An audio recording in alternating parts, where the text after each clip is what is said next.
context of these elections, the blue bastions, which have been Democratic bastions, they were with the Democrats, they went their way. The red bastions went to the Republicans, as was expected all along.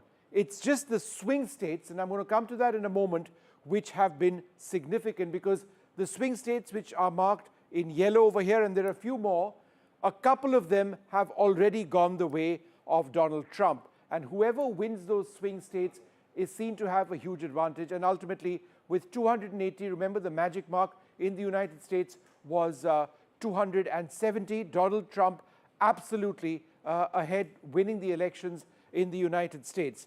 Now, just a few more details over here. What are the numbers beneath each state? Now, remember, America has what's called a winner-takes-all system. So each state has a certain number of electoral votes. Those electoral votes all add up to the Electoral College. Whoever wins 270 electoral seats, which go towards the Electoral College, wins the elections. In this case, Donald Trump, with 280, has crossed that by an easy margin. So in the case of California, for example, which did go to Democrats, as was expected, there are 54 electoral seats over here, all of them added to the kitty of the Democrats. If you look at Texas with 40 electoral seats over here, all of that added to the kitty of the Republicans. Remember, in America, the popular vote doesn't necessarily mean you're going to win the elections. It really depends on how many electoral seats you actually put together to cobble together at least 270 seats, 270 out of 538 to win the elections. However, in this case, not only has Trump won the large number of electoral seats that he requires, or electoral votes, I should say, that he requires, he has also won the popular vote. And through this program, we'll be talking about how that is particularly significant.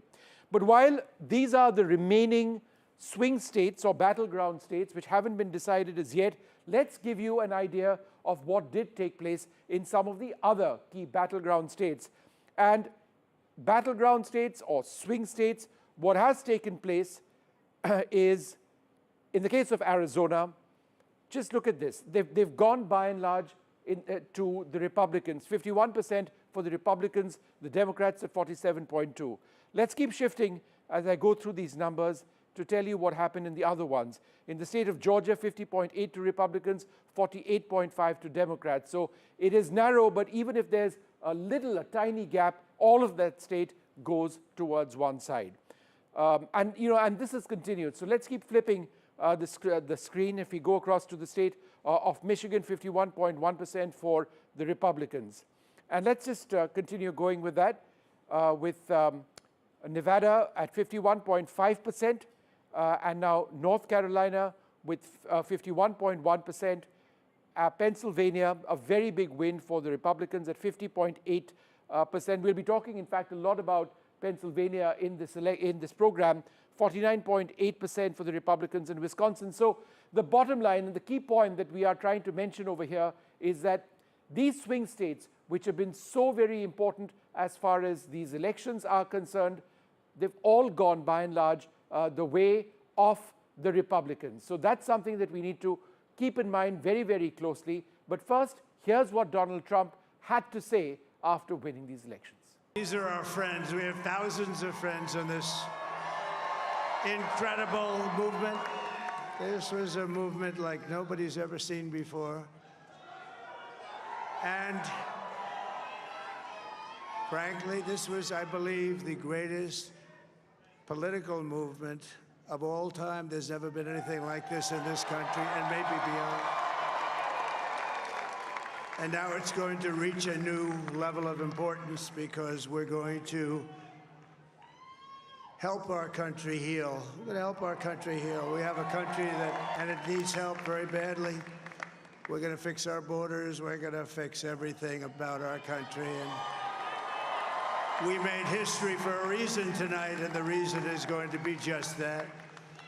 We overcame obstacles that nobody thought possible, and it is now clear that we've achieved the most incredible political thing. Look what happened. Is this crazy? But it's a political victory that our country has never seen before, nothing like this. I want to thank the American people for the extraordinary honor of being elected your 47th president and your 45th president. And every citizen, I will fight for you, for your family, and your future. Every single day, I will be fighting for you, and with every breath in my body, I will not rest until we have delivered the strong, safe, and prosperous America that our children deserve and that you deserve. This will truly be the golden age of America. That's what we have to have.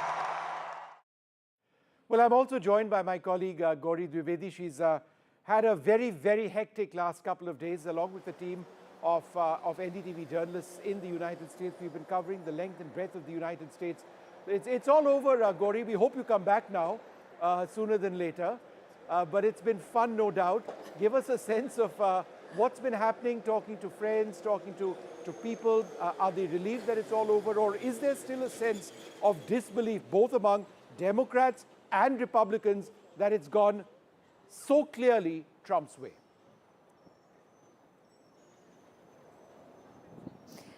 Itching to come back home, Vishnu, that's for one. I don't believe and you, but secondly, go right ahead. the last couple of days, I did speak to I spoke to a bunch of people, and all of them are first of all relieved that this has ended. There were lots of concerns that will the election night actually end, or will there be a bunch of litigation that could drag the entire process. So to that extent, there is relief on both sides, and of course for the voters and people at large, that this has ended.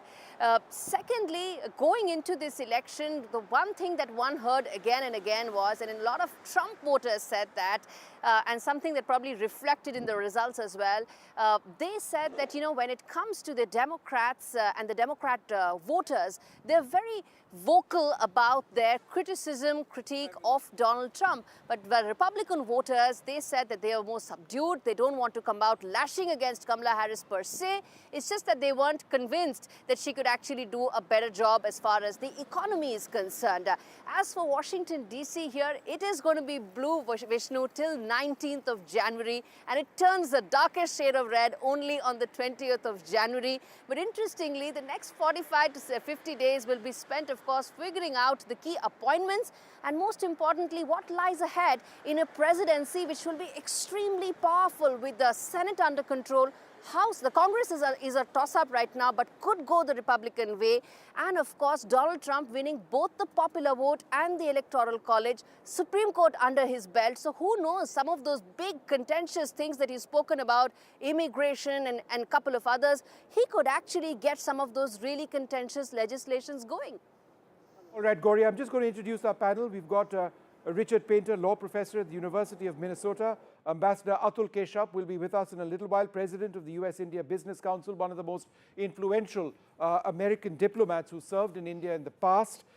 We've got Professor Dan Casino, professor of government and politics from Farley Dickinson University. Clifford Young, president of Ipsos Public Affairs in the United States. The Ipsos polls have been fairly interesting. Dhruva Jayashankar joins us, as well as also Dr. Bharat Barai, chairperson of the US-India Community Foundation.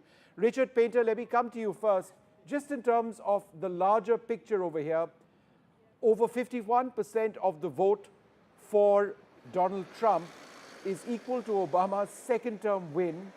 It's the first time that we've got a Republican president since George W. Bush in 2004 to secure the popular vote. In terms of the magnitude of this win for the Republicans, what does it mean for the party?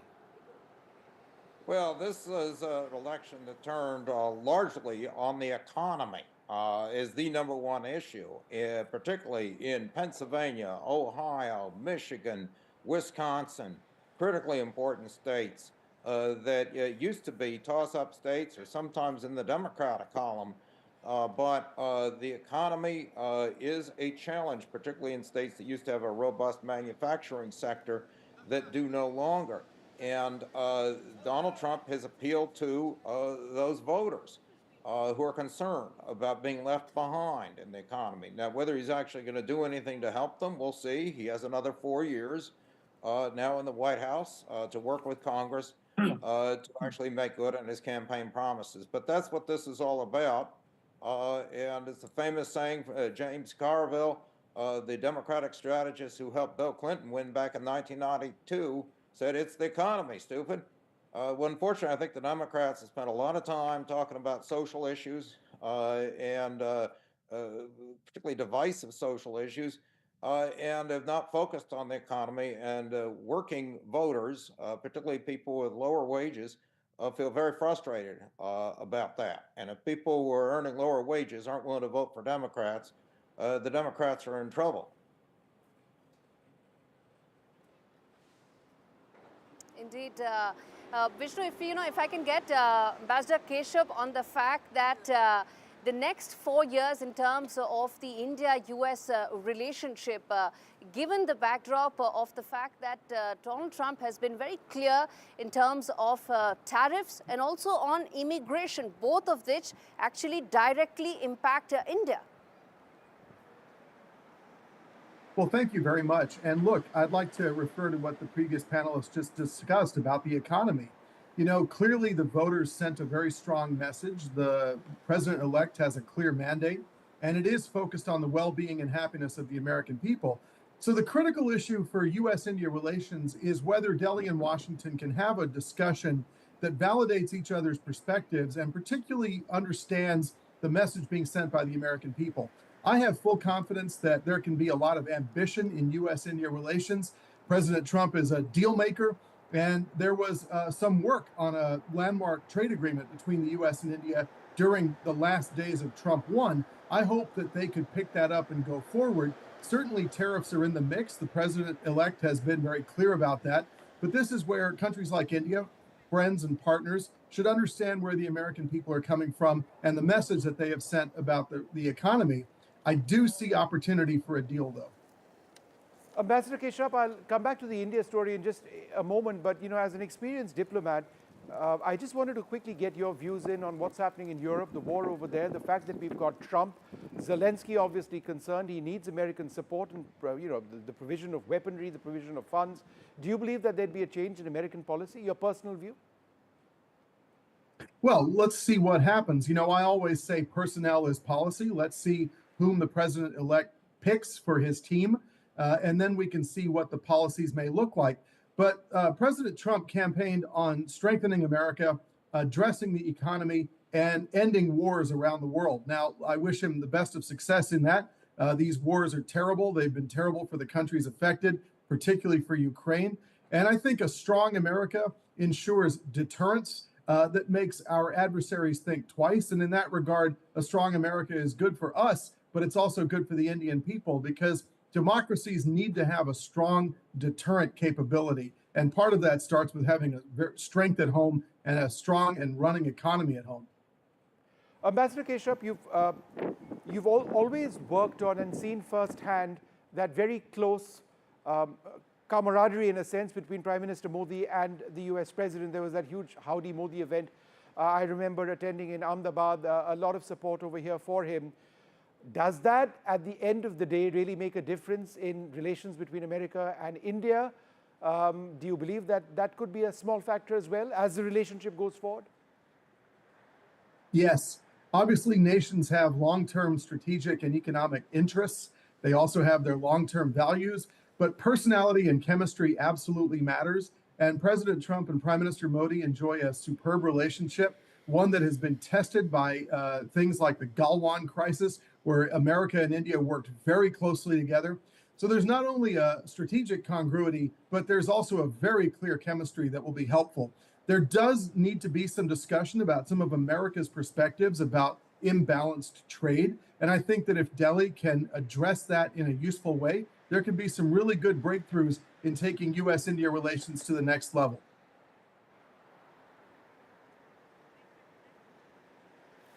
Indeed. And in fact, taking on from the fact about trade being a key area of focus, I want to ask this to Mr. Richard, in fact, that what do you think could be the key focus areas for the Trump administration 2.0? And the reason why I ask that is that he's going to be an extremely powerful president. He'll be able to pass through some very important legislation, even if they are extremely contentious. Even if you just take the immigration part, all reports suggest that it could take $88 billion of American taxpayer money to send 1 million immigrants back. That also impacts India. But the question I want to ask you is that do you see some of this actually passing through, or do you think that was election rhetoric and the administration will have to decide between what's feasible and what's just not possible? Well, I think that some of it's election rhetoric and will not happen, particularly mass deportations. I do not expect that. What I do expect is some contentious discussions about tariffs and trade. And I'm hoping that the Trump administration will recognize that growing the economy of the United States as the second largest democracy in the world and India is the largest democracy in the world together in a partnership will be very, very important, not only for the economic growth of both countries, but also to have a strong posture against China. And of course, we are flooded with imports from China that are undermining American workers, but also China is not a democracy. And I believe ultimately, as a national security issue, China is the big worry for the Trump administration, and the strong economic alliance with India is going to be very, very important. And that means a reasonable posture on tariffs so that we can grow both countries' economies together as well as have a strategic relationship. Professor Dan Casino, I just wanted to focus on, what the Democrat rhetoric against Trump has been and the fact that he's defeated it all. Firstly, he's the first twice impeached U.S. president. He's the first convicted person to become a U.S. president. He'll be becoming U.S. president. All of this evidently didn't matter at all to U.S. voters. They aren't concerned, quite clearly, the large majority, about the fact that he faces so many charges. Now, many of these might be wiped away when he becomes president, but is it not interesting and significant that his background, his criminal background in some cases, wasn't a showstopper for Trump? You have to remember that American voters are very good at what we call retrospective voting. They are voting largely on the basis of what's happened in the past, not so much with prospective voting, that is voting on the basis of what they think is going to happen in the future. I think what we're seeing is a rejection of the status quo. It's certainly for President Trump, President-elect Trump, was a messenger for we're going to reject the status quo. But the votes, I think, should be seen more as a rejection of how people perceive the economy under Biden, inflation and unaffordable housing, rather than an acceptance or support for what former President Trump has done. So it's not about, oh, they like it or they think it's great. Rather, it's that they don't like what's going on now. And when you don't like what's going on now, you vote against the party that's in power. Okay. Gauri? Right. Vishnu, do we have Jyotsna with us? Yeah, Jyotsna Jyotsna's there with us. Go ahead, Gauri, Jersey. with your question to Jyotsna. Okay, great. Jyotsna, I want to ask you this, and I'm sure, Vishnu will, over the course of the show, talk more about the Indian-American connection. But I want to ask you that how significant do you think Indian Americans could be in a Trump 2.0 administration? The reason I ask is that from drawing room to polling booth, everywhere the conversation regarding Donald Trump came down to his Diwali greeting and how he reached out to the Indian American and particularly the Hindu community. In the backdrop of that, how significant do you think this demographic will be in his next administration? Thank you, Vishnu and Gauri. See, I'll tell you, when we speak about the Diwali celebration, if I trace it back to 2022, President Trump, along with Shalabh Kumar, the founder of Republican Hindu Coalition, they hosted a Diwali at Mar-a-Lago at his own residence. It was a very historic day. That was the first time when we were chanting 2024, 2024 for Trump. And maybe he was still making his mind then that whether he would be wanting to contest the election in 24 or not. That was the day when Trump spoke to the executives of Republican Hindu Coalition. There, 183 people over there. I was also amongst them. In fact, I was the master of ceremony of that event that day. And Trump shows warmth to Indians. In fact, while doing the diya lighting, it was more of a passion he has about the religious thing even Hindus do. In fact, lighting up the diya, the lamp, he really likes doing it. So it was a very small, thing I'm quoting. The thing is, he considers the Indian Americans or Hindus also, to be more precise, as part of his team. Republican Hindu Coalition founder President Shalabh Kumar in 2016, when Trump was a candidate, he was the first one to endorse him. Right. And I pretty well, you know who Shalabh Kumar is, right? And how he has come along with him. Of Sure. course, in 2020, then there was a gap when Trump did not bring in Shalabh there to his campaign. 2022 started off again, and there afterwards, he contemplated, fighting for the elections. Then Vivek Ramaswamy came into the picture, again, another Indian American with his roots very strong. And Vivek Right. Ramaswamy dropped and he started supporting him. Right, Jyotsna, I'm going to come In back to you addition to this, in just a moment. Sure. I take the point, and Bharat Barai is with us as well to talk Yeah. about that. But I wanted to go across first to Clifford Young, President of Ipsos Public Affairs in the United States. Mr. Young, polls get it right, get it wrong, I should suggest, quite frequently. It does happen sometimes, it goes right. We have this huge problem in India where exit polls, for example, or have had disastrous results in our general elections. They've almost all been inaccurate. Now, in the case of the United States, would you agree that the polls, by and large, were way off the mark? That in fact the margin of victory for Trump was something that the large number of polls didn't predict at all? It's been a long night, right? And so ultimately, let's wait a bit. We need to wait a few days to get all the tally of the votes in. Let's make sure we have everything there so we can ultimately see how the polls ultimately performed. I think when it's all said and done, whether at the national level or in the swing states, the polls will be on average off about 2 points, underestimating Trump. We seem to do that election over election. We did that in 2016 and 2020. So it's close, and obviously we'll have to find out. But my bigger criticism is actually the narrative that the polls set. And so we went into the night thinking that this would be a contested election, perhaps a Trump election. I think many of us thought that Trump had the upper hand.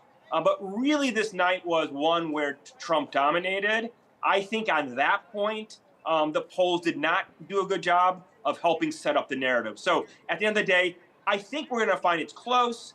But that said, the narrative was off. Right. Dhruva Jayashankar is also with us. Dhruva, we spoke on the eve of the election, and the one thing that all of us were talking that evening was how close it was. But it isn't, the results don't seem to indicate that. Your sense of what really swung the election in favor of Trump, or a fact that many sort of, an issue that many overlooked? Right. So, a lot of things in the last 12 hours are being said retrospectively. The fact is, we don't know. I think people will be poring over the data on elections for days, weeks, months to come. I think a few factors. I think, as Cliff Young suggested, the outcome itself was not surprising. It was well within the realm of possibility that Trump would win.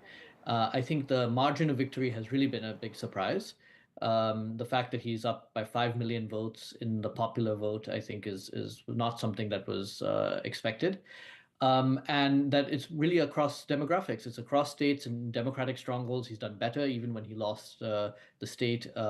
So it's really what this signals is really a very widespread sentiment and what might be characterized as a protest vote against the establishment of the Democratic Party.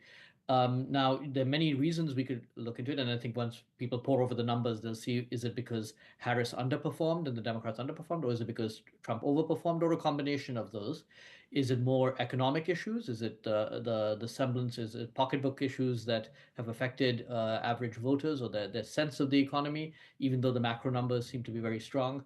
Is it cultural issues? Is it foreign policy issues? Again, there's some evidence already in Michigan and other places that certainly played a role. Or was it some combination thereof? And my suspicion is because almost every demographic, with the exception, I think, of college-educated women, white women, voted more in favor of Trump than they did 4 or 8 years ago, that this suggests a very widespread dissatisfaction with the status quo and perhaps an all of the above explanation. Sure. Dr. Bharat Barai is among the foremost, Americans of Indian origin. He's been a doctor for decades. He works very closely with the Indian community over there, extremely influential. Wonderful to have you, Dr. Bharat Barai, with us on the program. You've been following and tracking the progress of Indian politicians in the US very closely, those running this time around as well. How well have Democrats or Republicans of Indian origin done? Thank you, Vishnu and Gauri. The Indian Americans have done very well. In fact, I should share with you that Mr. Suhas Subramaniam will be the 6th Indian American congressman in the new Congress.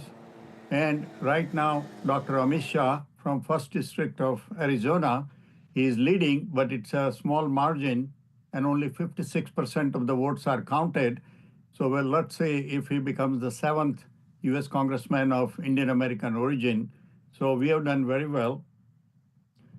Politically also, we have been very active, and a lot of things happened in last 2 weeks, talking with candidate Trump about the concerns of the Hindu community.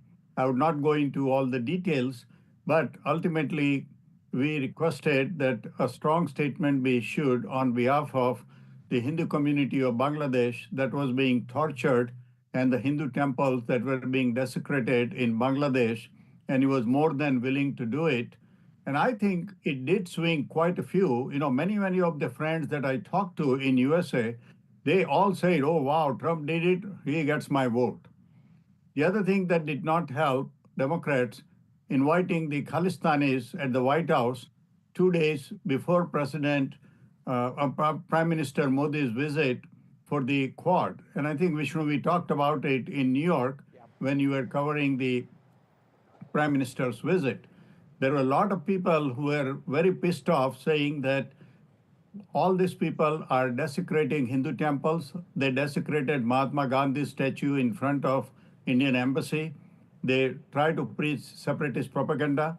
They try to post videos saying that the Air India airliner will be damaged or desecrated or bombed. And so White House sent a lot of wrong messages to the Indian American community. There was also a lot of effect on the Jewish community. There are many Jewish friends who were very much unhappy that Biden administration tried to put an embargo on some of the arms shipment to Israel when they were fighting the terrorists.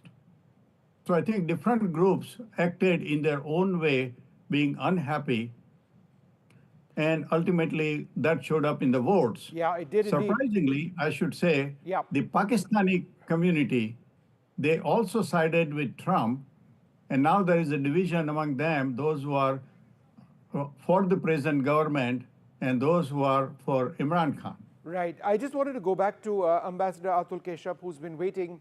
Ambassador Keshup, correct me if I'm wrong, but my sense is that the primary foreign policy agenda of President Trump over a period of time, assuming the wars do come to an end sooner than later, will be China.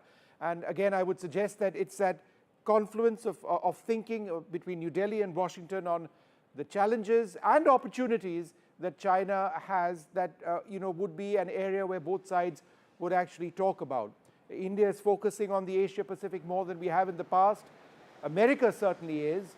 Do you believe that the China factor, for positive reasons and perhaps because of concerns, would dominate the relationship? Well, look, let me go back to the Trump 1 term, which was greatly impacted by the pandemic. I was working intimately on China policy back then, and of course, it had such an impact on the American people. I can't speak for President Trump or for what the new administration will do, but what I can say is that they absolutely want to ensure that the United States of America and its people are indemnified from the risk of excessive exposure to anything that might impact our happiness and health and well-being. So that means that countries like India are actually very important because India is a trusted country. India and the United States share the same concerns about supply chain exposures and risks. And we, of course, have the Quad commonality and the Indo-Pacific shared perspective. So I think there's actually not only going to be a very heavy focus on China for all the reasons you mentioned, but there's also going to be a focus on how India fits into all of that.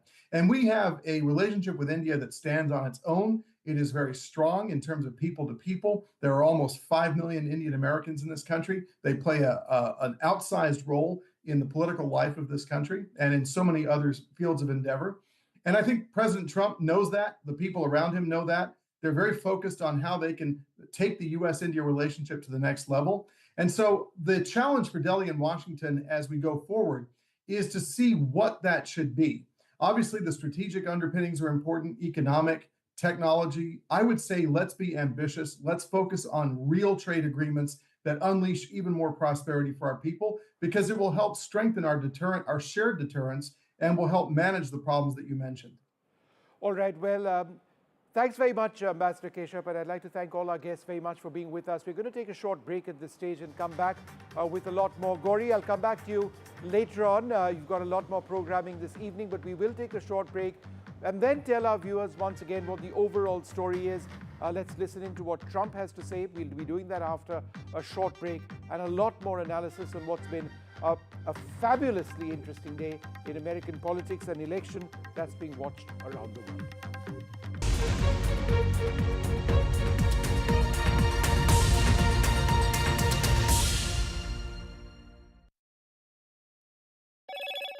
Hello, Moto. Motorola Edge 50 Pro, world's first AI-powered pro-grade camera.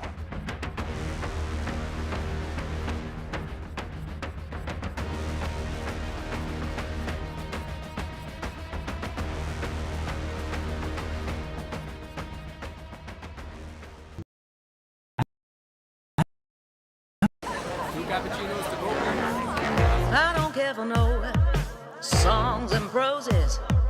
I don't care for no sweet boys with roses. All I want is a touch of love.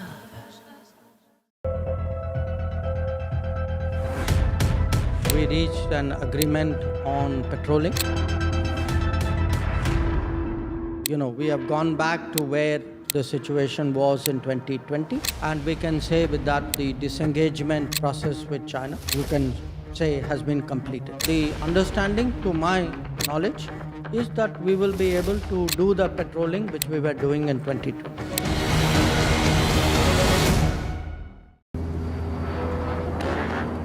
I don't care for no songs and proses. I don't care for no sweet boys with roses. All I want is a touch of love. Stay informed and entertained with the new and updated NDTV News app. You can watch all our channels live, listen to podcasts, read breaking and exclusive news from around the world and more. Download the NDTV app today and get access to the best journalism and storytelling on your smartphone or tablet. The NDTV app. News that matters to you. NDTV proudly upholds its legacy of trust and credibility. According to the prestigious Reuters Institute's Digital News Report 2024, NDTV is the top-most news platform in the country. Number 1 in both online and offline reach in India, beating all its competition.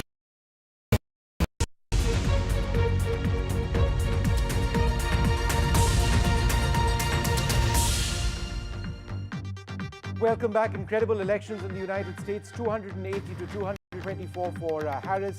Donald Trump is going to return. He's going to be a two-time president of the United States. Whoever thought that the election results were going to be as clear-cut as they are at this stage?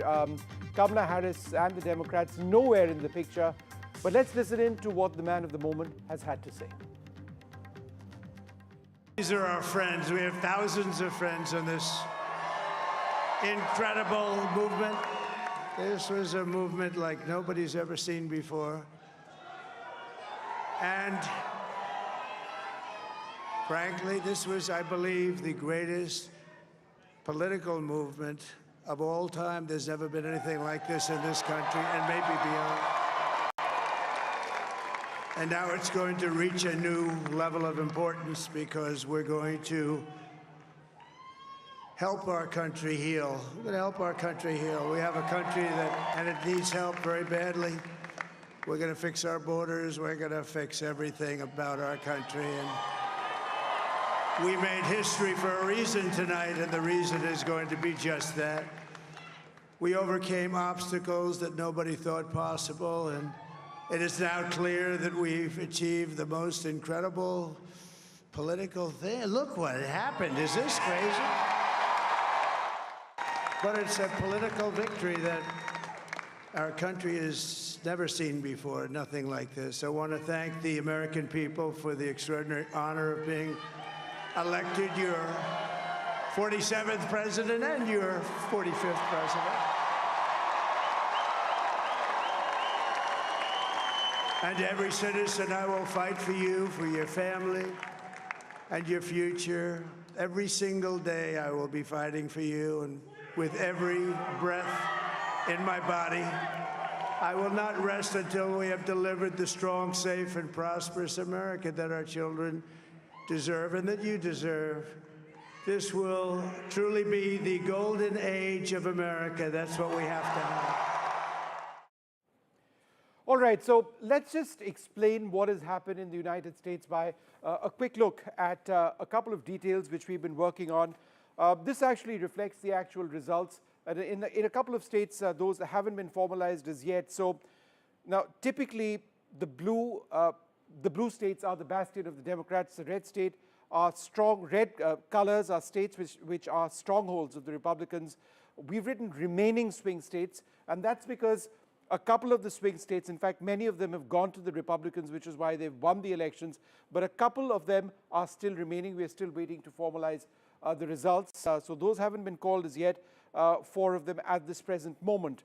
But the numbers underneath every state are those of electoral votes. Ultimately, all of the electoral votes towards the Electoral College, whoever wins 170 electoral votes ends up becoming the next president. That party does win.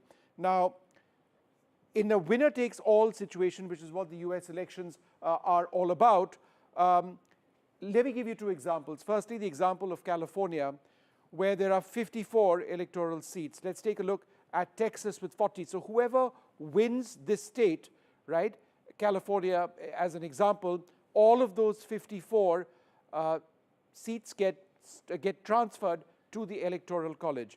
And so that magic mark is 270, Donald Trump with 280, quite clearly above that.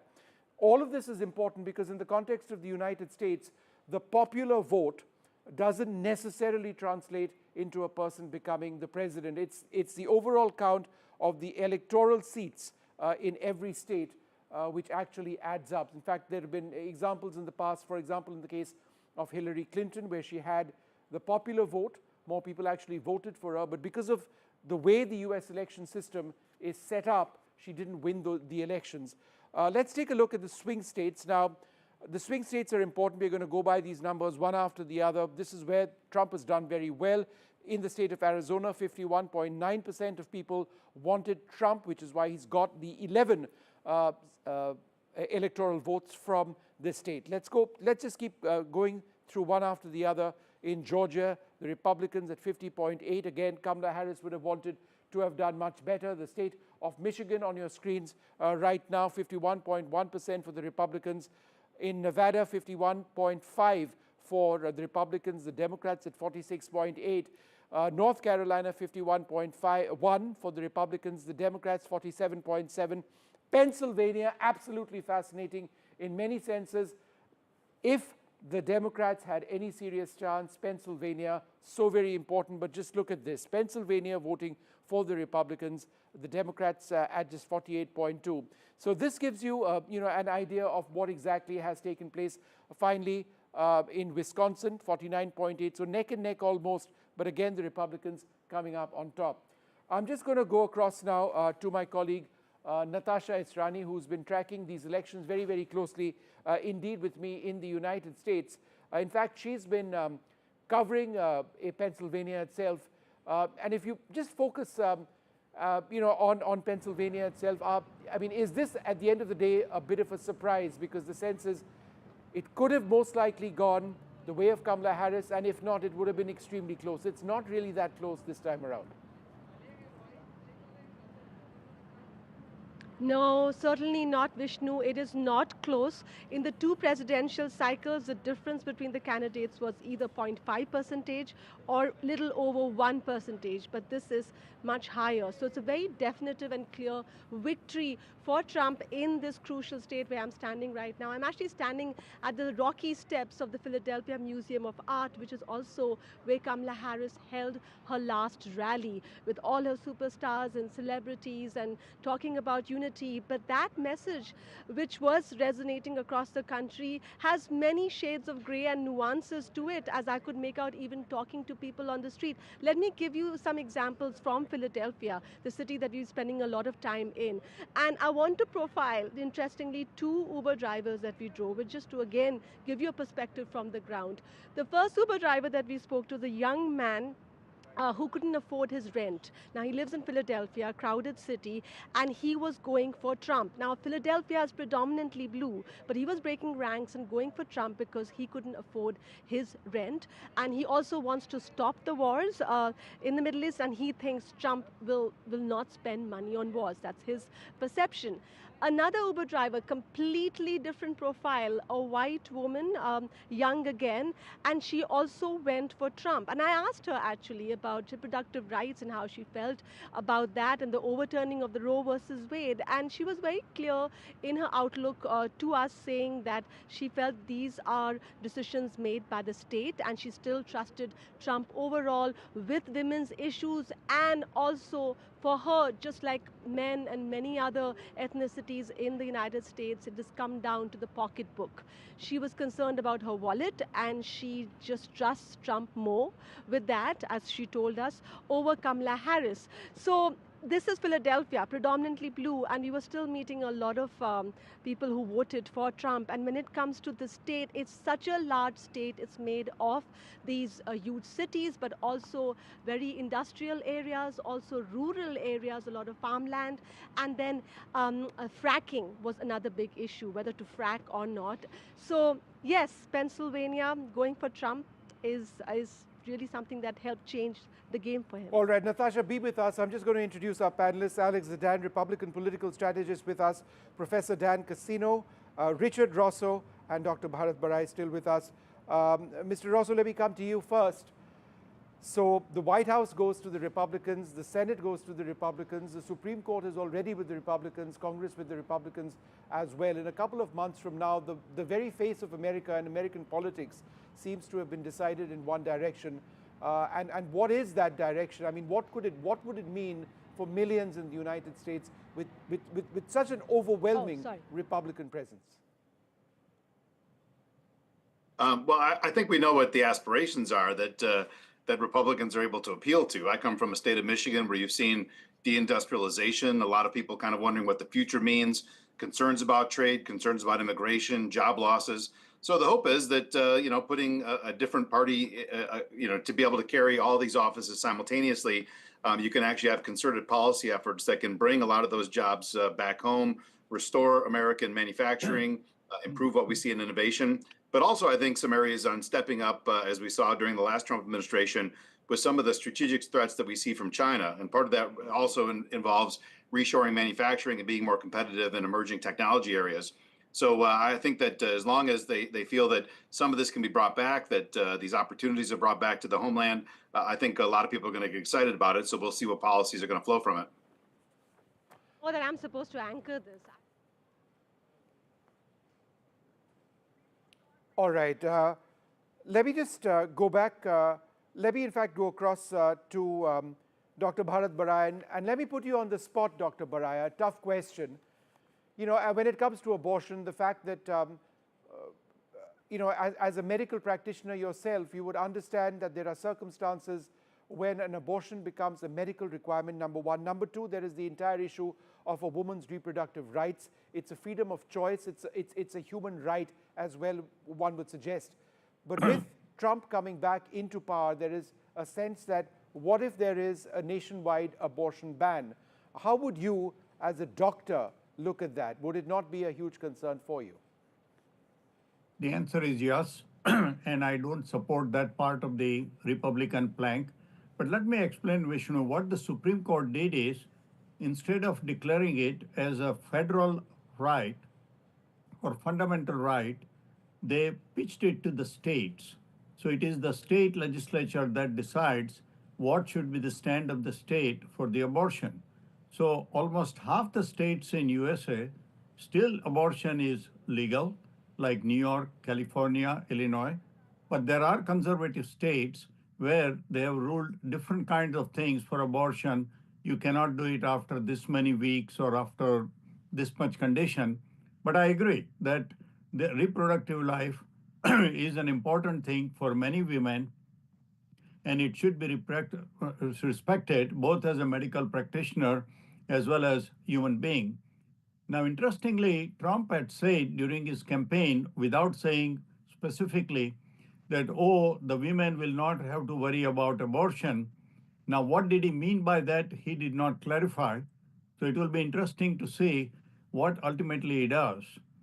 Now, if the Congress is controlled by all three same party, we know that Senate will be controlled by them, but they have so far only 52 votes.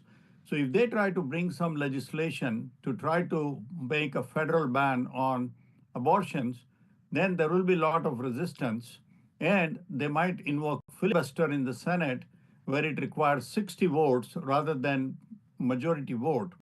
So the chances of such a legislation passing, I would consider very remote, but there will be some people who will try to play around with it, and that will create some dissensions. Certainly, the American Medical Association and the medical community strongly supports women's right to choose their reproductive choices. So let me come to you next. The fact that many suggest that Trump ran a really negative campaign in terms of his vocabulary, his language, his aggression, the fact that he's got a criminal record, a lot of negatives which people have pointed out. I won't repeat all of them. It just seems that in America, people haven't really cared very much. That's never been a factor. Whereas some would suggest that the Democrat campaign was on almost exclusively ensuring that the core concept of democracy, was protected in the way that it's been perhaps in the past. Does this election, in a sense, define a new America, a new vision of what democracy and freedom in America can actually mean?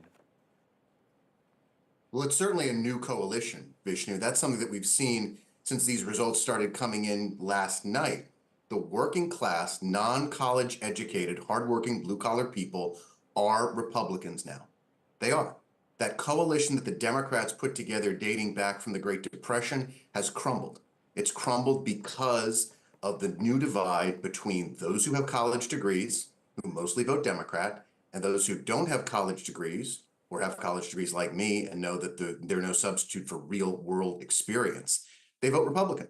That's going to be our new paradigm going forward. And it's really impressive to see President Trump's success among Black men, his success among Latinos, his success among Muslims. The Democratic Party took those demographics for granted for far too long. And last night, they were bitten back because of what they've done over the past few decades. Professor Dan Casino, what does this mean for the Democrats? Well, the Democratic Party is going to have to try and figure out what it means going forward. So I think the other guest is absolutely correct that we are seeing a realignment in American politics. I think it's actually less about education, much more about traditionalism. This idea of traditional masculinity, who's supposed to be in charge, traditional hierarchies of power. And the Democratic Party has been on the side of kind of tearing down or mitigating those hierarchies.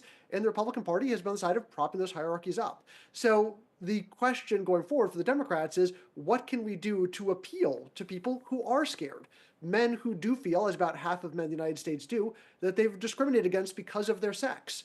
And that includes African-American, Latino men. African-American men still win for Harris, but we did see Latino men narrowly supporting Trump in this election. So the old racial coalitions have fallen apart, and the Democrats need to figure out what do they need to do in order to turn out their voters and reclaim support from the groups that they, in theory, can still win. Richard Russo, is it your sense that the Democrats left the pick of Kamala Harris too late in the day, that perhaps voters needed to have seen more of Kamala Harris before Biden was persuaded to not contest in the next elections?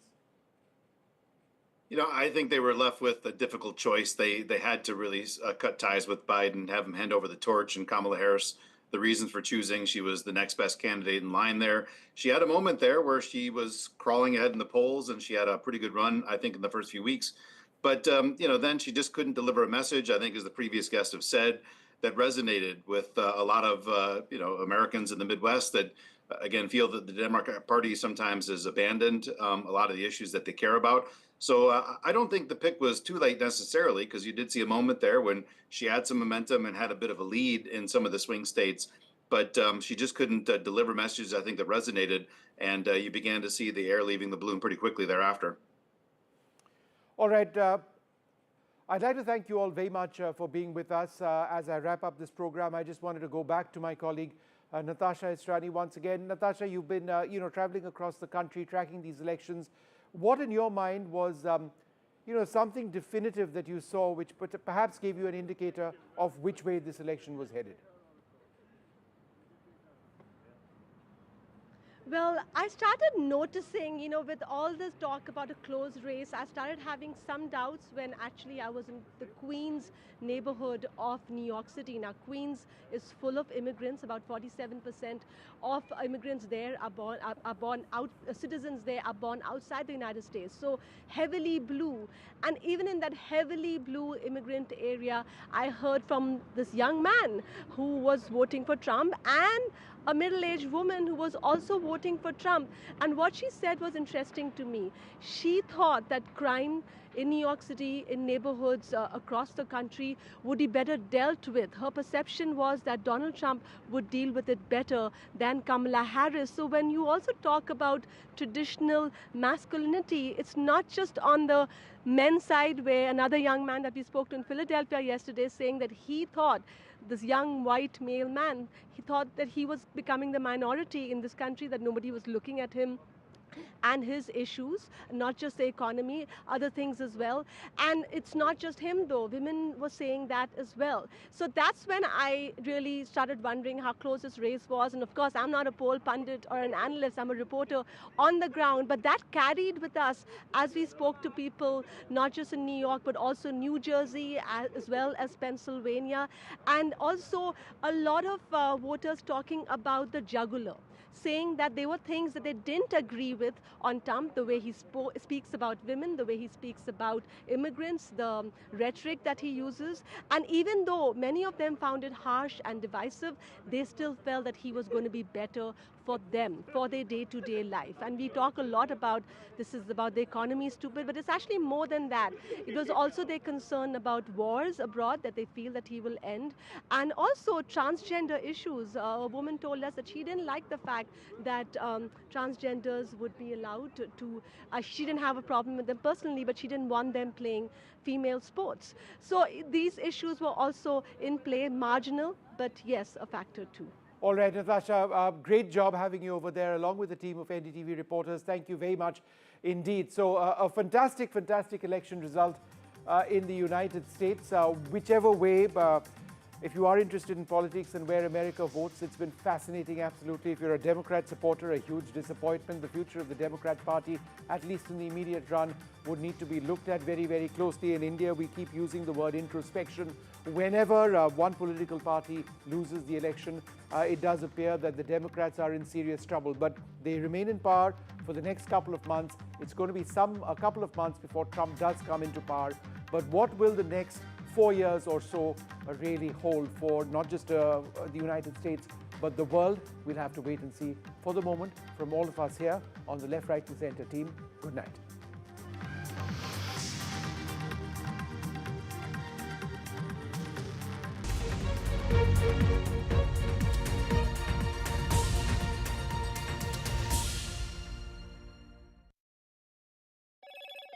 Hello, Moto. Motorola Edge 50 Pro, world's first AI-powered pro-grade camera.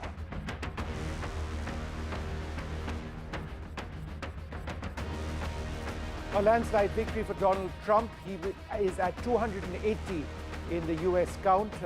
270 was the magic mark that he required. Well ahead, there will be a Republican government in the United States in the next couple of months.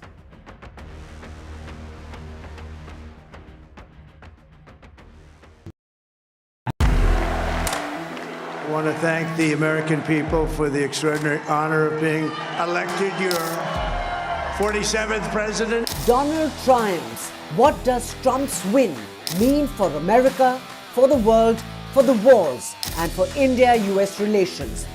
Rolling coverage. Non-stop coverage on NDTV. Top analysts and voices from the ground. 8 p.m. to 11 p.m. tonight.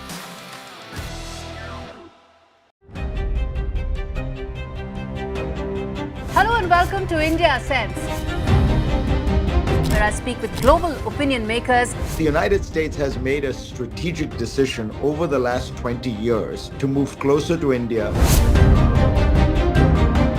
So a $7 trillion economy seems a perfectly conceivable number. If you want to be a national party, it's that you sort of accept the way the world is rather than want to endlessly hark back to how it was. Modi is promoting the digitization of the economy, which is accelerating growth in the country.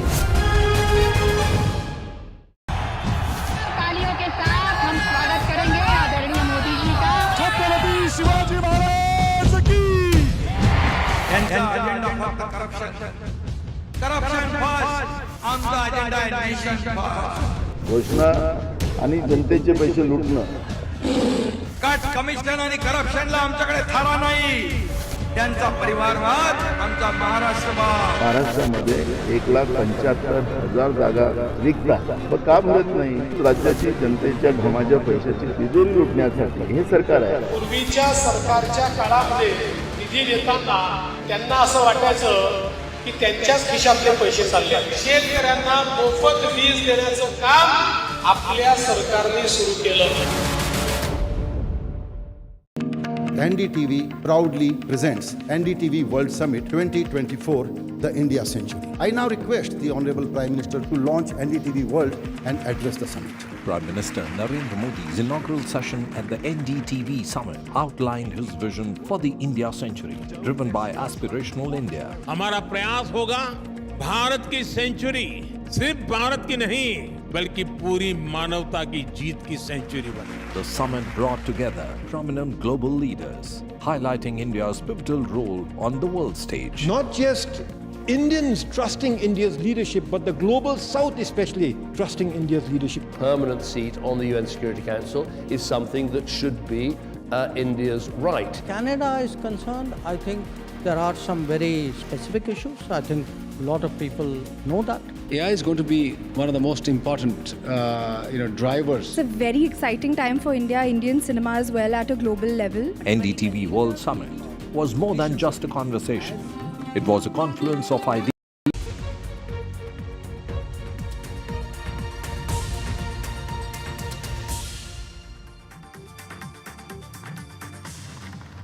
A decisive victory for Donald Trump, who will take charge as the 47th President of the United States. The Republicans also retake the Senate majority as well. Trump declares a golden age and thanks the American voters.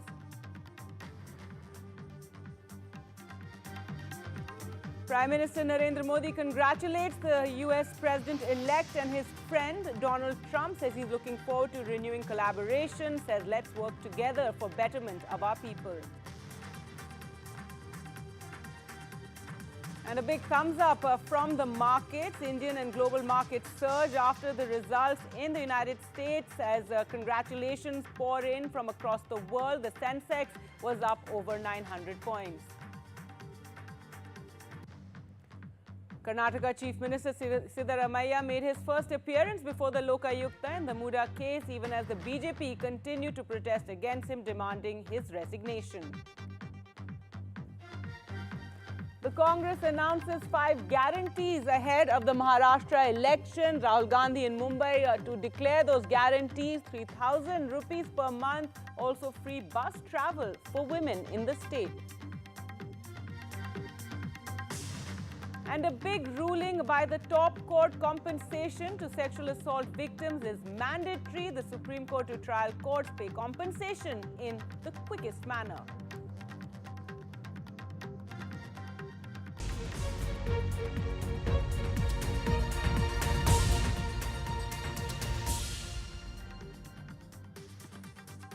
Hello and welcome to our special programming on the US election results. I'm Gargi Rawat, and it's been quite a day. Donald Trump poised to become President of the United States again in a remarkable comeback to the White House.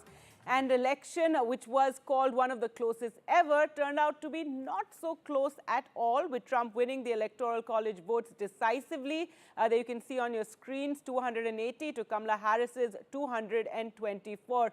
But he also won the majority of the popular vote, something he didn't win when he won the last time around. In fact, the only Republican president in over 20 years to get majority of the popular vote. In fact, according to initial reports, Trump made gains with nearly every demographic group compared with his 2020 loss. So let's take a look at what we're focusing on in this show. The US election results have a far-reaching impact on the rest of the world, which is why it's followed as closely as it is and why we've been following it so very closely. A Trump presidency means a major shift in US politics and policies on several issues, tremors of which will be felt far and wide. The good news is Prime Minister Narendra Modi shares a good relationship with Donald Trump. He was one of the first world leaders, in fact, to congratulate him, referring to him as my friend Donald Trump.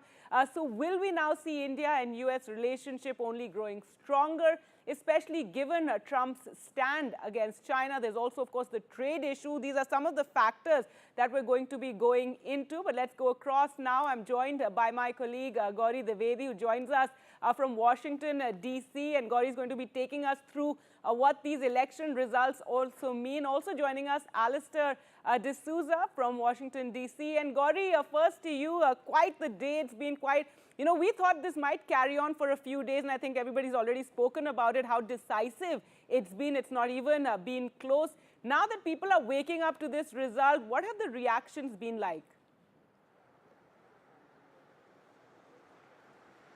A very good morning, Gargi, to you and all our viewers of NDTV from Washington, D.C. It's a bright, sunny morning here, and sun has effectively now risen for Donald Trump, hasn't it? Who would have thought that his political career, which went into complete oblivion, so many people here in D.C. told me that Trump was a pariah just 24 months back. And look at the comeback he has had. He is now, of course, going to be the next president of the United States.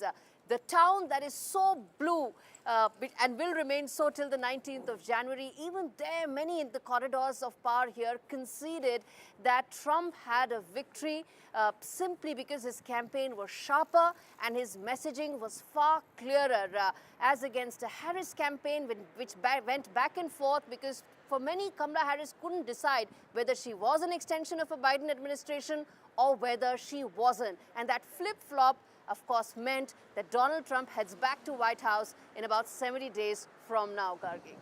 That's right. And Alistair, do tell us, what are supporters of Kamala Harris saying? I know we're going to be, looking at these results and deciphering them for a long time, analyzing them for a long time to come. But, the next day, what are people saying? What didn't work for Kamala Harris? What worked for Donald Trump? Did it just boil down to the basics of the economy, inflation, people not wanting illegal immigrants coming in? Crushed, devastated, broken, shattered, pull out all those sad adjectives from the sad book, Gargi. You're hearing that here and across the country from Democratic supporters, especially here in Washington, D.C., which is largely Democratic. It was kind of seen last night as well at the rally that Kamala Harris was holding at Howard University, her alma mater. She was going to be there hoping to make her victory speech. Of course, that did not happen.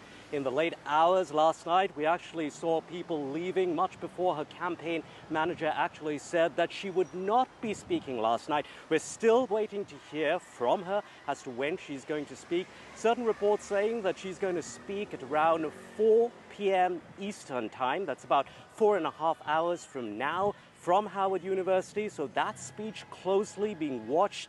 Her supporters will be closely listening to what she has to say. Also, we're hearing that she's going to call Donald Trump and concede that defeat to Donald Trump as well. So those are some of the reactions coming in. There's also going to be a whole bunch of soul searching, as you said. What went wrong here? Did Biden stay on too long in the race? Should Biden have stayed on in the race? All kinds of questions. Also, should Kamala have distanced herself from Biden in this case? There was, I remember one interview where she was asked, what would you do differently as far as moving away from Biden's policies that we've seen Biden implement over 4 years? And she came around and said something along the lines of that there's not one thing that I would change. So should she have really made herself distinct from President Biden? Those are the questions that are also going to be asked. And finally, there's also going to be a sense of worry. What's going to happen to the country with Donald Trump's policies? Many of the Democrats see his policies as not very American. We've heard of deportation of millions of illegal immigrants that he plans to undertake. Then there's also the question about his revenge politics. Is he now going to come after certain members of the Democratic Party? All those questions, those worries really front and center today. Right, everyone talking about that interview that Kamala Harris in fact, gave Alistair, to the that View, interview yes, really did her in, didn't it?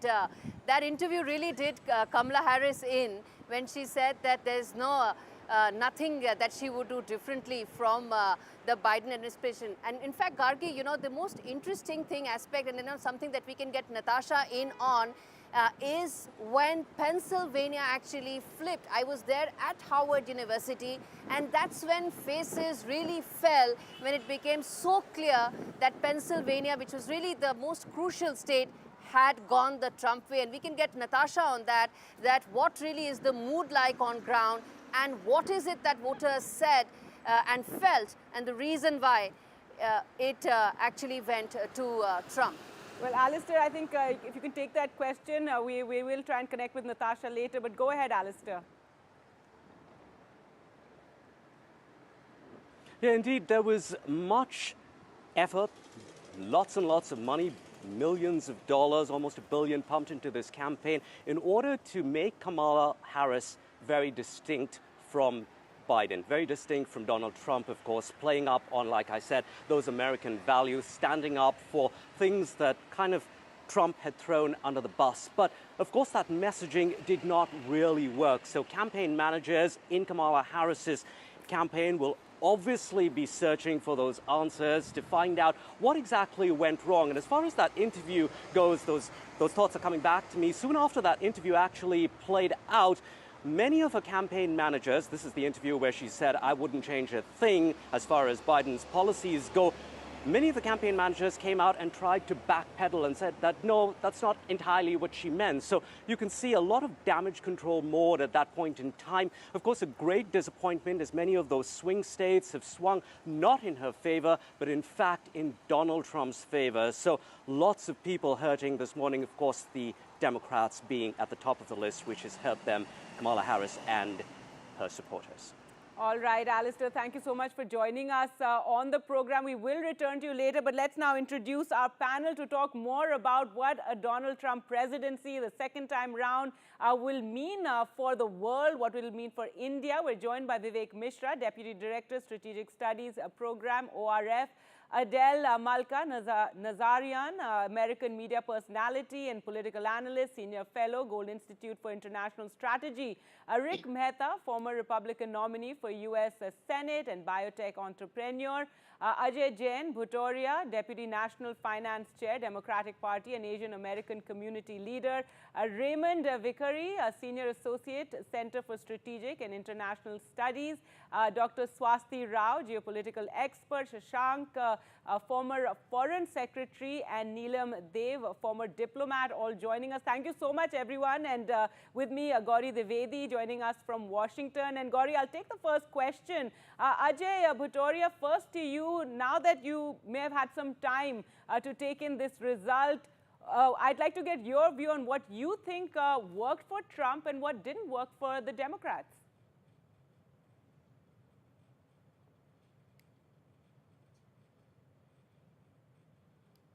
All right, I'll take that question. We'll be joined by Mr. Jain in just a moment. But Vivek Mishra, I think if you could take that question, please. I think three factors to my mind really stand out. One is the fact that economy and the inflation bit really rings loud with the people here, in the sense that if you look at the Biden administration's steps in taking down inflation, they've been significantly successful. But to the extent that it didn't ring with the grocery prices, Biden administration's steps were largely associated with bigger reforms, which would resonate, let's say, 10 years, 20 years down the line. For example, the IRA, the Inflation Reduction Act, the Chips and the Sciences Act, and so forth. And therefore, the everyday prices became an issue. That was one. The second was illegal immigration, which even the hinterland states in the US and my conversations here have reflected that there is a growing concern about how this might shape in the future. So illegal immigrants, the asylum system, the inability of the last administration to fix it, the numbers, which actually were very high under the last administration in terms of how many people really crossed over from the border. Interesting statistics on how many Chinese illegal immigrants crossed over the last year, which was really something to watch out. And I think third to my mind is some sort of consternation among the voter base that Kamala Harris did not really burn herself out through the primaries and the caucuses, and it was a line broken, and that's where Trump administration stood out for having been in this game for far longer than she was. All right, interesting. So you think that could have been one of the factors, many factors, and I know we're going to be analyzing this for a long time. Raymond Vickery, your response to that question, what do you think worked? And so basically Trump reaching out to the basics, as we were discussing earlier with Gauri, it's all about, the inflation, the rising costs, immigrants, and a more inward, safer America, as he kept promising, rather than these big ideas that the Democrats had, and also this fear-mongering in a sense, which is it's now being referred to about how this will be the death of democracy. Well, thanks very much for having me. I think it's perfectly obvious that immigration and inflation, particularly at the grocery store, were key issues across the board. I would also say that there was a strong reaction in red states to the so-called wokeism, which really means looking at people who are homosexuals, who are people who are transgender, looking at abortion even as promoting immoral kinds of activities. It turned out that there was a large reaction to that, particularly among conservatives, and they were energized and turned out on it. I would say that I think that the U.S.-India relationship is strong and will continue to grow, but underlying it all in U.S.-India relations is democratic systems. And if democracy goes away, it seems to me that there's very much weakness there. I think that building peace and stability, people were concerned about what has happened with Ukraine and the invasion of Russia, and in regard to Gaza. Everybody wants peace, and somehow the Trump folks were able to convince others that those wars were really the responsibility of the United States and the Biden administration. It'll be interesting to see whether or not there can be any peace and stability brought about with a guy that does not want to commit to actual India-US relationship very well. Mr. Vikri, you understand the US-India relationship very well, and in the backdrop of what a Trump 2.2 administration will mean for India, help us understand what could be his priority. Everybody is bracing for maybe higher tariffs, a tougher immigration policy, and also, of course, a different view as far as both Russia and China are concerned, both of which impact India very significantly. In your assessment, how do you see the new New Delhi-Washington DC relationship under a Trump administration, especially in these 3-4 areas? So is that addressed to anyone, or?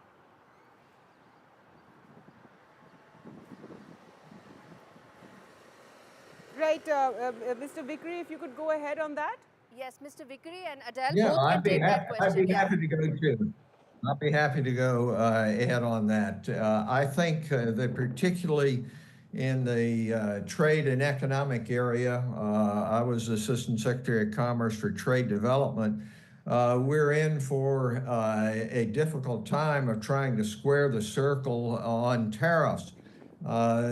Trump, in his campaign, put forth what he would call, I would think, Fortress America economy. That is, you're going to raise tariffs on everybody across the board, whether or not they're friends or foes.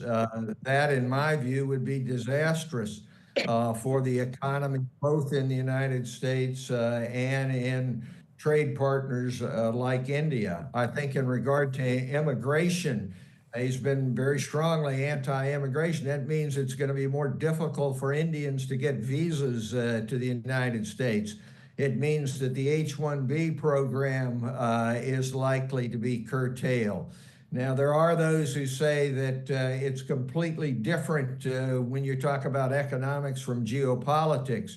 But I believe that they're one and the same reality. They influence each other. And you can't have a strong relationship between the U.S. and India unless it's across the board, both economically and in regard to geopolitics. In regard to China, we made a lot of progress in the Biden administration with the Quad, bringing the democracies of Japan, Australia, United States, and India together to see that China plays by the rules. The Trump approach is pay your own way or we don't want to help you out. Now, there's a lot of good feeling that is exhibited with Prime Minister Modi and anyone who is in power in the United States. And that is a good thing, but it does not, as I say, feed the bulldog in regard to being able to have concrete examples of how we would help each other, particularly in regard to China if they try to reclaim Arunachal Pradesh, if they won't play by the rules in the South China Sea, if they invade Taiwan. What's going to happen in actual relationships between the United States? We've made a lot of progress in that area, but it can't be that everything goes alone. All right, Dr. Swasti Rao, you also come in here on this issue. What a Trump presidency will mean for geopolitics. We'll see, I expect, a lot of resetting of relationships. There was a tenuous relationship with Europe over, NATO, etc. So you're reading, what do you feel? And also, what would it mean for the two wars currently that are taking place, Ukraine and West Asia? Well, thank you for that question, Gargi, and hello to you, Gauri. I've been following your wonderful commentary since morning, and of course, now we all know where the results are. So very quickly on geopolitics, see, I have argued that I do not see Trump administration taking any drastic measures. I mean, there will definitely be some change because, of course, the Republican worldview has a more isolationist stance. I don't see them getting completely isolationist. I've actually written that I would rather see a kind of a conservative internationalism with transactionalist overtones to be the real hallmark of what Trump's foreign policy will look like. In simpler words, what I mean to say is that I do not see that he would come to power and immediately stop the Russia-Ukraine war. In fact, not many people realize that he could actually double down on tightening the sanction regime on Russia in order to force Russia to get into a negotiation, kind of a mode. And that would also have implications for India because India has been one of the biggest buyers of Russian discounted Russian crude oil. So that's on the one hand. The other hand is that with respect to Ukraine, he could also, activate the Lend-Lease agreement, which was signed by the Biden administration, but never really activated because President Biden kept using the Presidential Drawdown Authority, to actually send money to Ukraine. So he does remain unpredictable, and then he is also erratic, and he would like to be remembered as somebody who brought the Russia-Ukraine war to an end. I can totally see that because it's also his last term. He's not going to be running again. But however, to sort of project himself as a problem solver, and the first thing that he would do the minute he takes office, that kind of a knee-jerk solution I do not see happening. I don't think he really has a solution. But what I do find promising about Donald Trump coming to power is that at least in his under his leadership, there could be a kind of a decisive moment which would come earlier in the Russia-Ukraine war, and it's very clear that Ukraine will have to cede territory. It's all about at what point and what is that equilibrium where the two sides start negotiating and what the terms of those negotiations are. So that is with respect to Ukraine. With respect to Europe, of course, I think the mood in Europe is very dull because they do not want to keep having the Trump bill, which has been so painful for them because they've been forced to now pay more to bolstering their security, something that they never really wanted to do. At least the biggest economies didn't want to do. So Germany, of course, must be very unhappy. But despite that, if you look at the Trump proofing, maneuvers within Europe, they had already started in anticipation of a Donald Trump comeback. And the bad news is that it would probably not help Ukraine much in the short term because most of these effects or most of these strategies would start showing their impact only towards the end of 2030. And that's where the European defense industrial base is actually looking at. So in the longer term, of course, it means good news for Europe because they'll be forced to bolster their security. West Asia, of course, nothing. I think we'll take some Netanyahu of is going this to in the double later down. part. What you're saying is important. Right. Let me also get in, Neelam, on this in terms of specifically the aspect that I feel was a very important part of this election around the Indian diaspora that really came to the forefront in these elections, whether it was Trump reaching out on Diwali, whether his campaign reaching out specifically to the Indian American community, the fact that inroads were made in a demographic which was traditionally predominantly Democrat. That shift, I think, is a very significant part of this election as well. And Neelam, comment on the significance of the Indian American community in a Trump 2.0 administration. Where do you see? There's expectation that Vivek Ramaswamy could probably even head DHS. But beyond that, how do you see the Indian American community under a Trump 2.0? So I think the political significance of the Indian American community has been increasing. However, in addition to all the outreach that I suppose we can call him now President Trump, has made in the past, and his warm exchanges with Prime Minister Modi, who himself has been re-elected a few months ago. I think it also is important to keep in mind that the majority of the Indian community remains committed to democratic voting. However, like other ethnic groups, the younger members of the Indian American community, including younger men, have tended to lean more Republican. That will show up. Its consequences in American politics will show up over time. But at this moment, I think we need to keep in mind that most of the members of Congress of Indian origin remain Democratic. There are 6 of them already in. I understand a 7th may well be coming in. So we shouldn't exaggerate how close the equation between incoming president is and the Indian community. What is significant is that the Indian community is more and more active and at a level which is really interesting, more younger Indian Americans work in the US Congress as aides, foreign affairs, legislative assistants, whatever. But they are getting into what is the sinews of power of the US establishment. Those aspects are really very interesting. Of course, the fact that there are these high-profile Indian origin CEOs, including Ajay Banga heading the World Bank, these things all add to the sort of charisma of the Indian community. That, of course, applies across the board. It's not confined to Republicans. It applies as much to Democratic politicians. Right, you're referring to the what's known, loosely as the Samosa Caucus, and it's got a new member. So that has been a bit of a, talking point here, of course. But Rick Mehta, your comments now, you've been waiting patiently. I'm sorry, we'll be coming across to all the other guests as well. But Rick Mehta, if you can, talk about, what the Trump years and this concern about the revenge politics, was a lot of it rhetoric on the campaign trail. In his first comments, Trump did seem somewhat more conciliatory. He spoke about healing. He spoke about let's make America healthy again. Yeah, well, thank you so much for having me on, especially with this esteemed panel. So there's a couple, let's first look at the logistics, and this is important. We have a term-limited president now, who's President-elect Trump, who's going to be coming into his second term. What does that mean? He's finally done campaigning.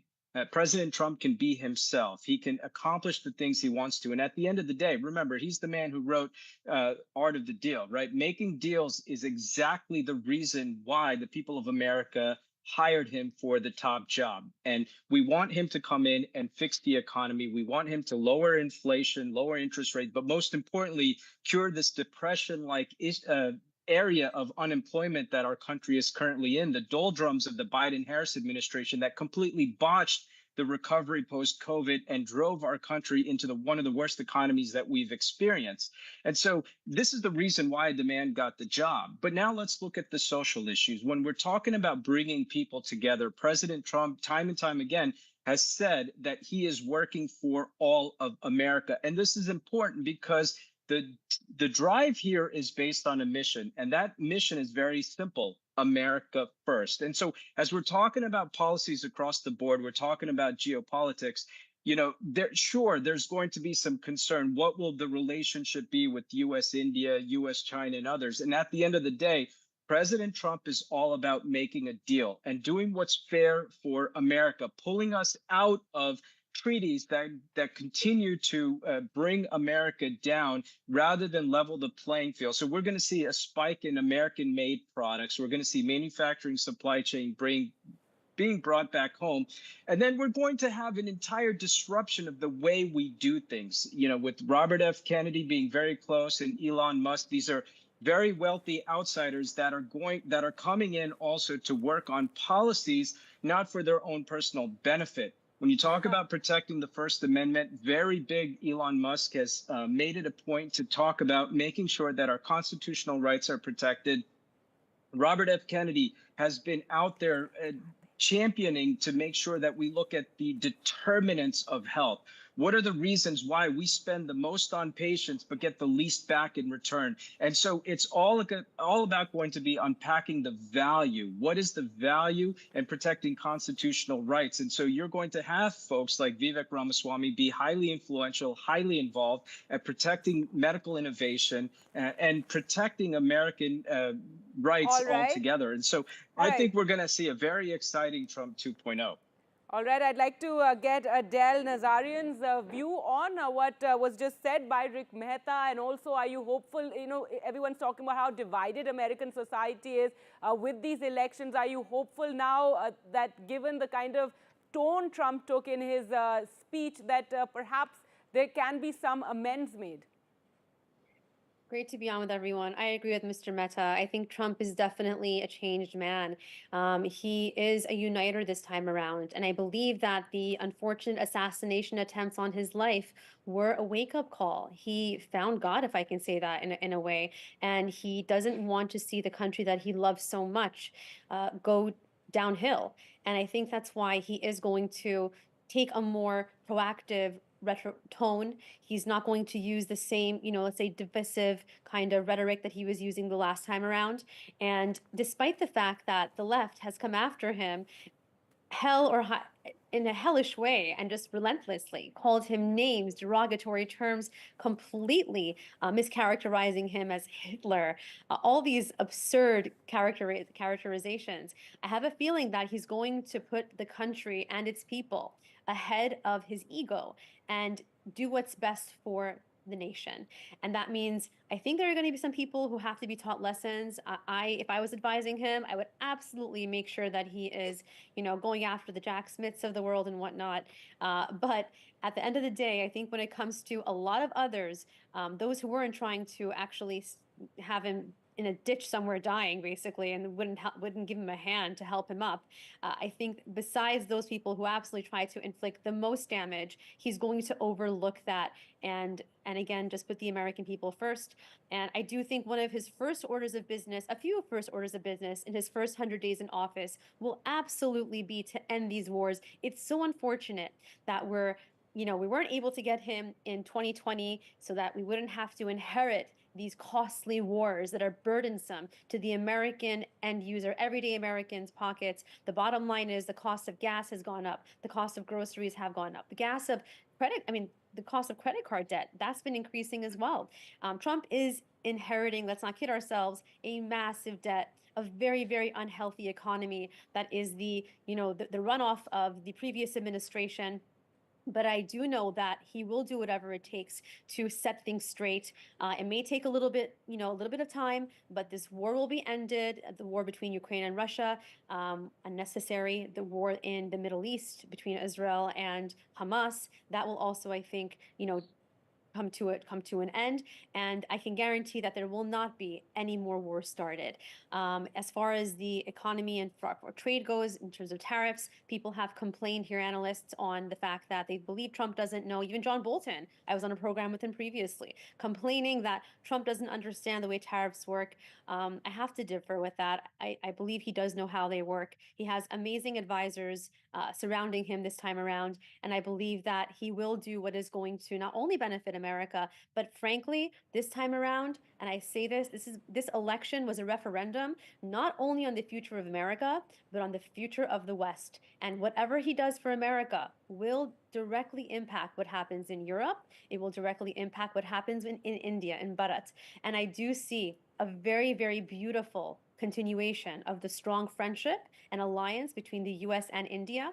And I do hope that it translates across the rest of the world, because I believe in it now more than ever. Right, Adele, quite a rosy, view of what the next Trump years will entail. And we'd like to get the other panelists on this. And of course, former Foreign Secretary Shashank there on what Trump years would mean for India-US relations. We're going to slip into a very short break and be back with more. Do stay with us.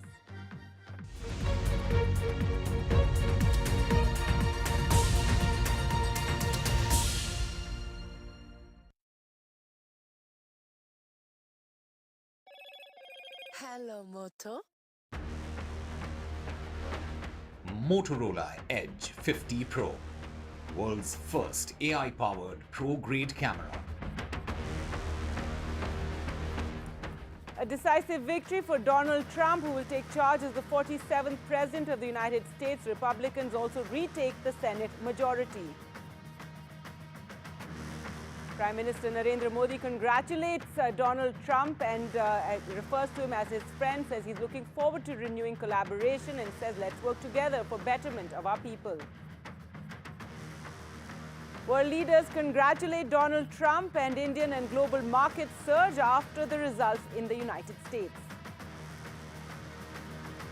Karnataka Chief Minister Siddaramaiah makes his first appearance before the Lokayukta in the Muda case, even as the BJP continues protesting against him, demanding his resignation.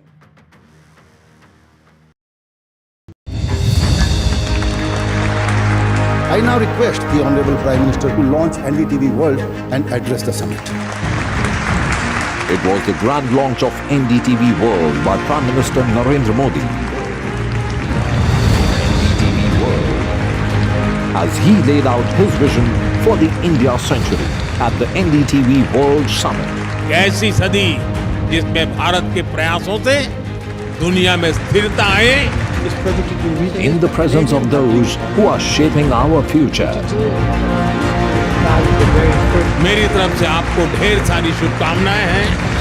NDTV World, your new home for global news is here.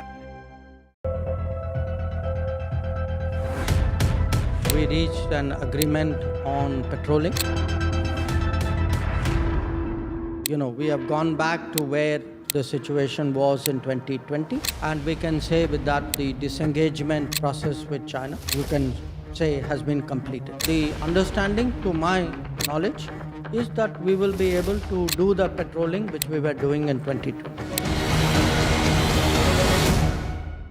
I've been reporting on all issues, big and small, from Andhra Pradesh, Telangana, rest of South India, bringing you all the action, all that you need to know, all that you want to know. The energy of Maximum City is infectious. I bring in that energy in our news coverage from financial capital Mumbai. India's IT capital is always buzz. It's literally a city that never sleeps. And I keep you ahead on all the Bengaluru buzz. Covering from the southernmost part of India over the last 23 years, I bring in-depth and 360-degree coverage from the Dravidian heartland. The land of Mishti is also known for its bitter politics. I have seen much water flow under the Howrah Bridge, covering Bengal in all its vivid colors.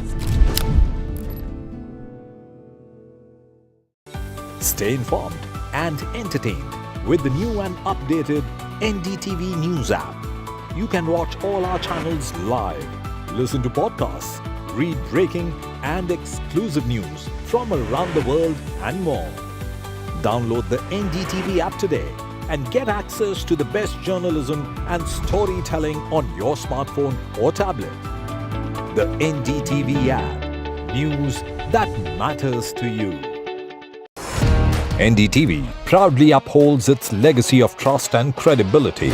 According to the prestigious Reuters Institute's Digital News Report 2024, NDTV is the top-most news platform in the country.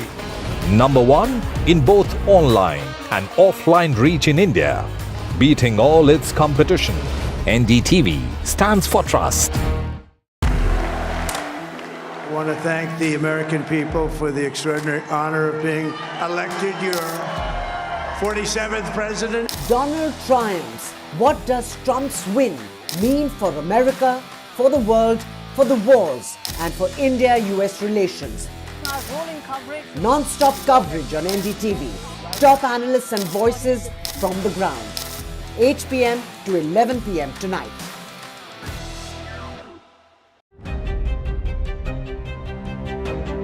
Hello and welcome to India Sense, where I speak with global opinion makers. The United States has made a strategic decision over the last 20 years to move closer to India.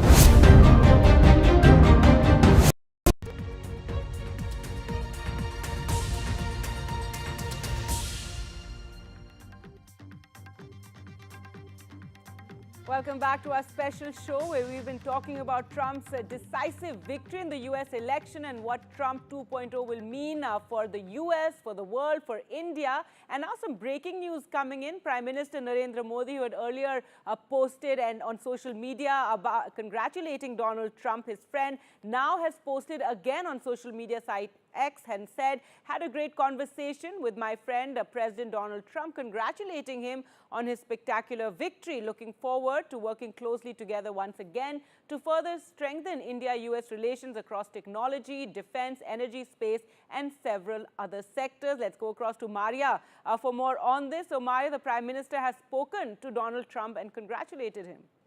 Yes, that's right. And in fact, what sources are saying is that President-elect Trump told Prime Minister Modi that he considers India and Prime Minister Modi a very good friend and a true friend of his.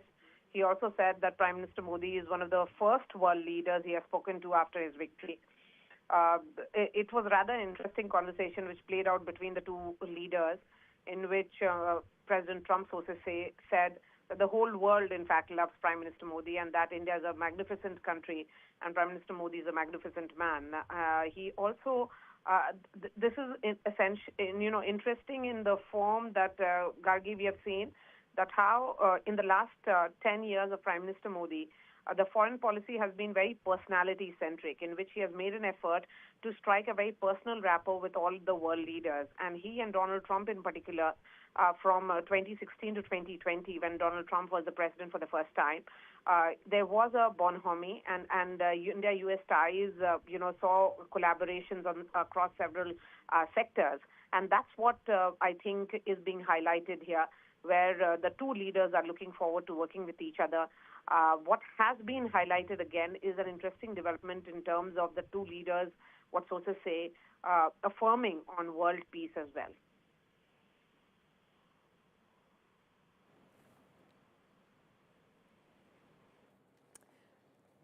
All with us, I believe we have Natasha with us from Pennsylvania to talk to us about the swing state that swung in favor of Trump and is the reason why he is headed to White House very soon. Natasha, what is the mood like on the ground? What are voters saying? The reason why this state flipped, the issue on which they actually voted for Trump? Absolutely, Gauri. Just this morning, we were speaking to a young woman who actually drove us to our location here on the steps, which Kamala Harris was in her final rally in Pennsylvania, Rocky Steps. Well, this woman, white woman, was telling us why she went for Trump, and was very clear to her. She felt that Trump would be better for her pocketbook. This is something we talk a lot about, her wallet, but also more than that. There were issues that she's concerned about. She doesn't want to see transgenders being allowed to play equally with female sports. And she also said that she didn't trust Kamala Harris on what mattered most to her family.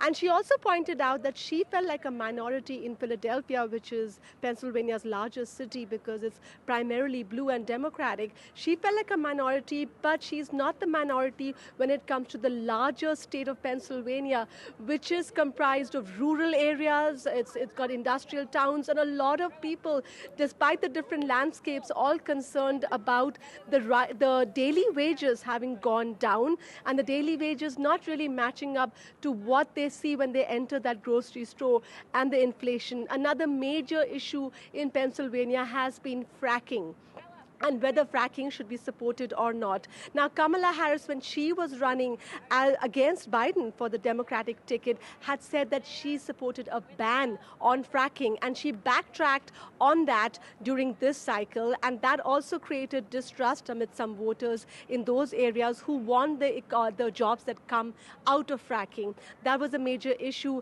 and it is still surprising to see that despite all of these different factors and the different vote banks, including young men who also trust overall have come out more in favor of Trump, that this state went by a pretty huge margin to Donald Trump. It wasn't close as it was expected. It was supposed to be 0.5% or 1% difference, but that was not the case.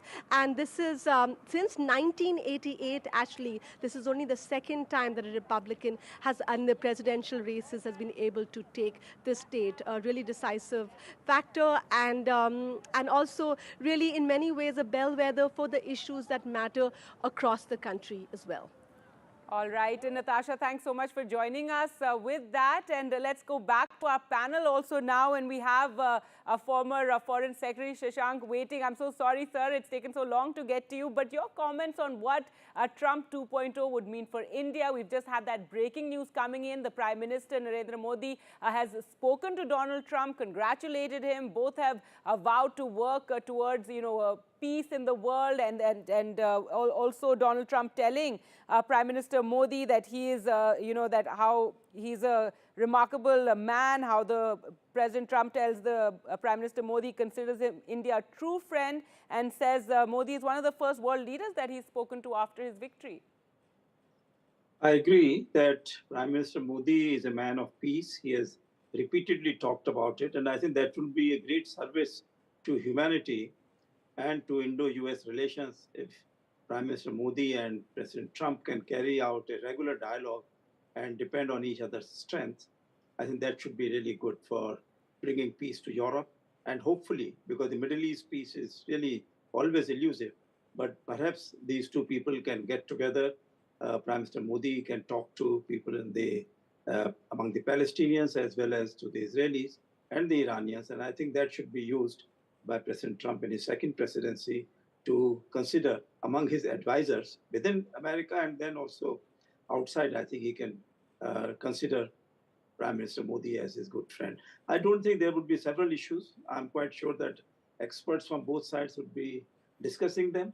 We also have the various think tanks who have produced an agenda 2025 for the Republicans, and I'm quite sure that would be studied by the Indian scholars to make sure that to find what are the giveaways and the interests of both sides can be somehow matched. So I think this is what I would say at this stage. Right, there are concerns about, trade, what this would mean and what negotiations would take place. Also visas, whether it would mean a reduction of H-1B visas for Indians. Well, that's a worry, but point is that Republicans would like to reduce the illegal migrants numbers. So if that is the priority, then there are a very large number of Indians who are waiting in the pipeline for both visas as well as for regularization of their American passports. So I think something should be done about it. And President Trump, during his campaign, he has spoken about the respect which he has for the mental capabilities of the Indian, the leadership that the Indian community has given in various important corporations in America. So I think there is some certain kind of trust in India, trust in among the leadership, and I think they should be able to work it out. I know it's not a very easy issue. There would be strong feelings on the American side. There are many people in America who would not like too many people coming from outside. But the point is that if they want to keep production centers in America, then I think the investments, etc., there could be joint ventures in many ways which they can talk about. I think we can get Vivek Mishra on the two aspects. One is the kind of bonhomie that President, Trump and Prime Minister Modi shared, and how much of that is going to translate into progress, particularly on thorny issues, because these are very strong personalities, and because they get along well, maybe some of those very thorny issues could expedite. So how much of that bonhomie matters? And secondly, in a Trump 2.0 administration where he wants to end these conflicts very soon, he said that he wants to end Ukraine, he wants to end Gaza, how important will be India's mediation efforts? They have happened in the past. Will they expedite? Will they put New Delhi on a higher pedestal as Trump wants to close some of these conflicts at the very earliest? Vivek Mishra? On the question of bonhomie and chemistry, I think it's going to be very important and one of the drivers of the structural relationship that we have. On one hand, they're both, as you said, in their own accords, very strong personalities. But I think some of the legacy that lives on from the Howdy Modi event, the Trump visit to India, I think really are the meat around the bones that we're talking about in terms of a future Modi-Trump relationship. Remember that both of these leaders are very development oriented. And I think that's a psyche that'll be useful in driving this bilateral and giving it a new momentum, I think. And some of the concerns, I think I've heard some concerns that both India and the US will be looking out for their own interests. But I think to my mind, those interests, those concerns are really superficial in the sense that because of the institutional linkages between the two countries at various levels, at the level of defense, at the level of security, at the level of political relationship, I'm not so worried about what Make America Great Again and Make in India would mean. I think if you look at the defense, if you dive deep into the defense structure, that would be a good template to see how, despite the focus in both countries in their inward industries, I think there is a collaboration that has its own pace. On the second question of possible India's role, I think this if the last administration of Trump was any template or is any template, he would ask India to step up. And what that means for India is really up to its own accord. So, for example, in terms of Afghanistan, when Trump last administration asked India to put boots on the ground, India said no. But if it really asks India to step up on peace mediation, I think India would be all in. And it's a table to take for India in terms of building its own space at the global high table. Right, Dr. Swasti Rao, earlier when you were, talking about the West Asia conflict, so there are two conflicts currently, the Ukraine conflict where we did. What do you think his actions could possibly be in West Asia, given, the way it's been in the last year and the situation in Gaza as well as Lebanon? Yeah, so very quickly, I think one needs to always, put these arguments within the context of what kind of a geopolitical environment is Donald Trump actually inheriting now. The world is radically different from 2016 to now in 2024. No matter how upbeat one tries to sound about Trump and his plans for Ukraine, I frankly do not think that he has a real plan.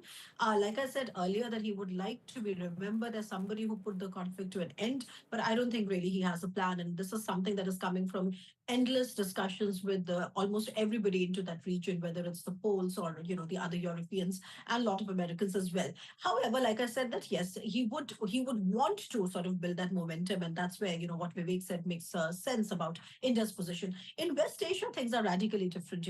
Benjamin Netanyahu is actually coming, waiting for Trump to come. Trump is known to, you see the kind of congratulatory mess flying across, especially the Israeli, ecosystem.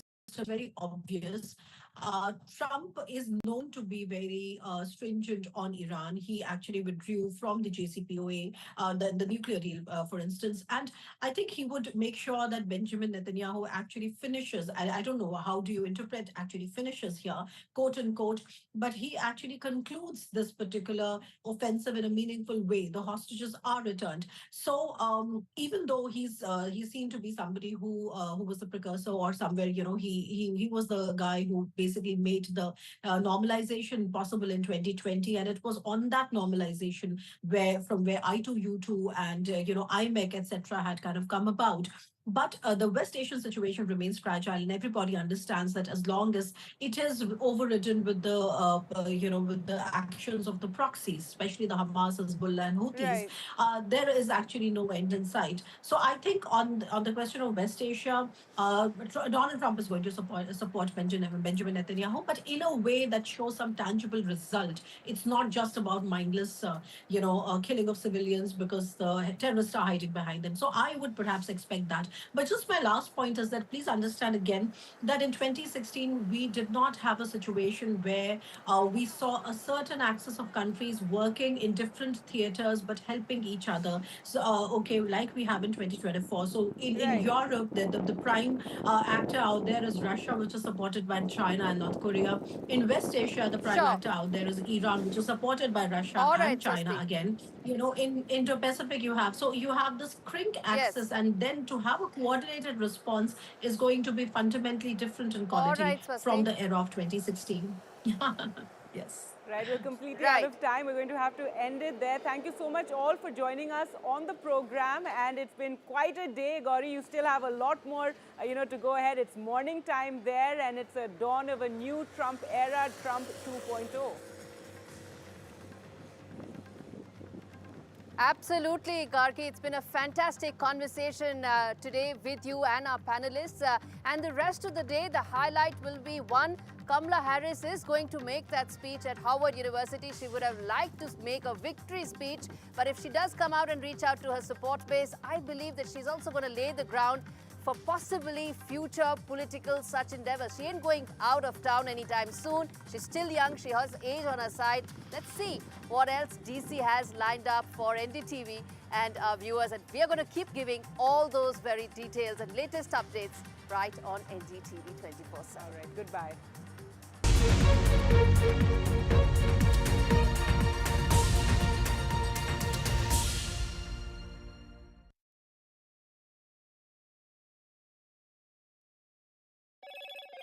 Hello, Moto. Motorola Edge 50 Pro, world's first AI-powered pro-grade camera.